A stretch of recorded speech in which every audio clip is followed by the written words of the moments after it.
article, and I know that the great Cameron Pasha did a fantastic Patreon breakdown of this. In the admission from mainstream media on why The Flash ultimately failed, because it did fail. Let's just be honest, guys. I don't believe it. That is why you fail. 55 million is horrible. Horrible. For it to succeed, to have a shot, it would have need to have netted like 100, 120 at the very least. But there's a couple reasons why. With the strike going on, all the late night TV shows have gone dark. So that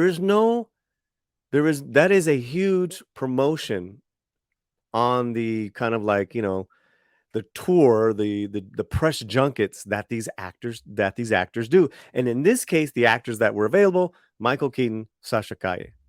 Well, Keaton showed up at the screenings for Q&A in London and Paris and thumped the movie on social. He was busy shooting Beetlejuice 2 for Warner Brothers. That's not good. So he wasn't there, like the biggest piece wasn't there. Sasha Calle, who plays Supergirl, did do press in Miami and Texas. I did see her interviews. She was great, but no one knows who she is. She's not the lead. She's not a name. She was really cute and very adorable, really great interviews in English and in Spanish. That might get some people in.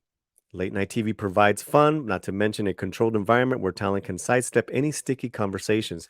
Now, here we go. The reason why many didn't sit down with the bulk of press is so that they didn't have to be on the hook for fielding uncomfortable questions about the leading star of the film, Ezra Miller. Can you imagine Sasha Calle, Michael Keaton together in front of a press junket, in front of and they're taking questions, and then someone spitballs, "Hey, how did you feel? How do you feel about working with Ezra Miller?" And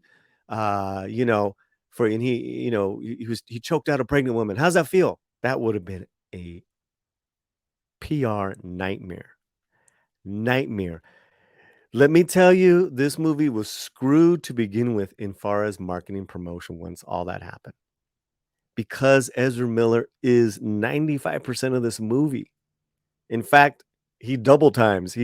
He plays two roles together opposite each other. So then you have the strike. You didn't have no late night TV shows. I totally agree with this. The Flash also didn't have an $80 to $100 million promotional partner campaign like most of these tentpoles do. And I told you guys in my review, I liked him in this movie. I don't want to admit it, but he was good. That's just, I think that's the only reason why it wasn't totally shelved, because of these performances. And then Sasha Calle was edited out. So was Michael Keaton, edited down. But they're like, okay, well, he's going to go away. We'll push Keaton. We'll push Batman. We'll push Sasha. But there's something else going on here with The Flash. Build by co-DC boss James Gunn back in January is probably one of the greatest superhero movies ever made.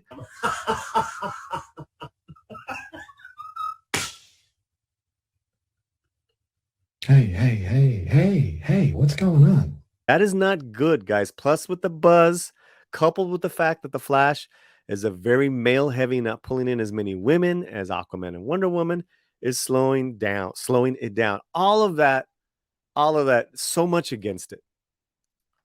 Word of mouth is everything. Guardians of the Galaxy continues to make money, and now is making money because of its great word of mouth. That is a really good film.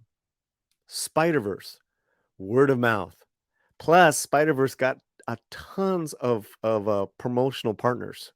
I mean, it was all over the globe, and the Spider-Man name. But I think Guardians is a little better of a comparison because it's not a top tier comic book heroes like the Flash was, like a Superman or Batman. But the word of mouth is so good on this one that it's still, after 7 weeks in the box in theaters, it's still making money, guys. What about the whole multiverse universe stuff and bringing Keaton back, Batman's back?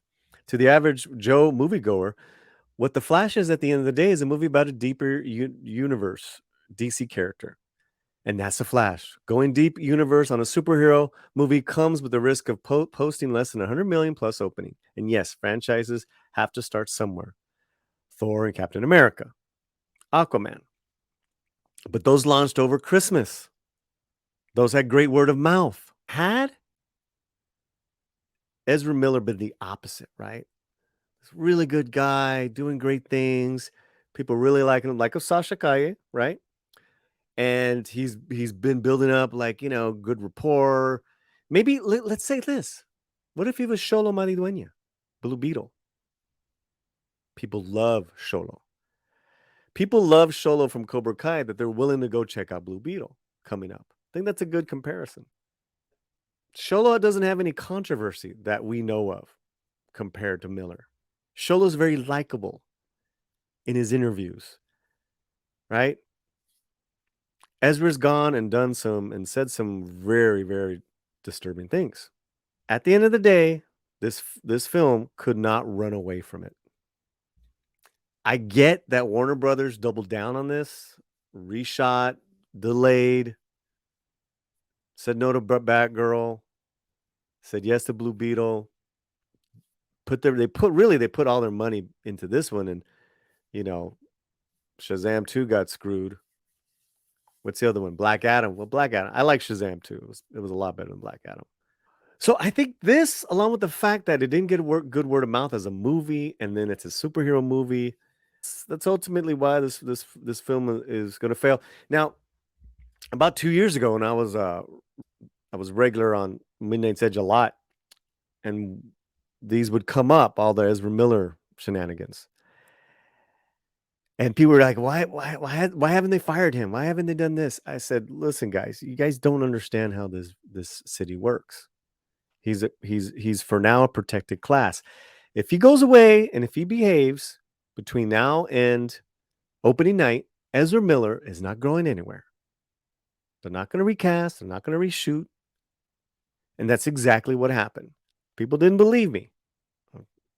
Not that I really care. It's just my opinion. He went away, and from what he is saying, he went to go work on his mental health, whether it was in recovery or whatever it was.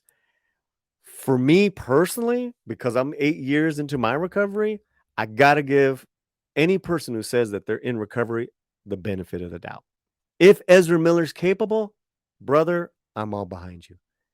But that's got nothing to do with box office sales, The Flash. I'm talking about you, human to human, right? And I always said that. People are like, oh, no, Paulie, nah, he's done some awful shit.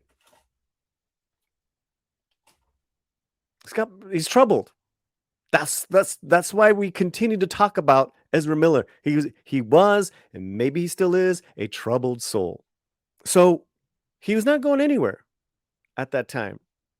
And when he walked that red carpet, that made the headlines. Whoa, wow, Ezra's back. Oh my God. He said it was very scripted what he could say, what he could do. And Muschietti, man, they hugged. I think they even kind of saluted, gave a little kiss to each other. Because if anyone has been put through hell is Andy Muschietti. He said the red carpet, he was on the red carpet, he had the man bun, he had the I don't know what. But he looked to me, in his eyes and his skin, he looked healthy. He looked healthier, tempered, obviously. Whatever, cool. They're so tied in. They're so tied in to each other as creators, as actors, as directors. You got to understand, they've given years of their life to this project. Now it's finally coming out. Boom. So, listen, it didn't work out.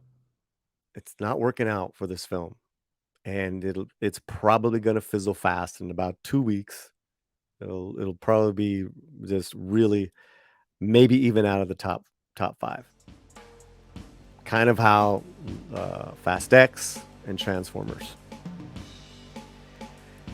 I don't want to speculate anymore as to, well, will Ezra ever work again, because what Hollywood proves time and time again is that everyone loves a comeback.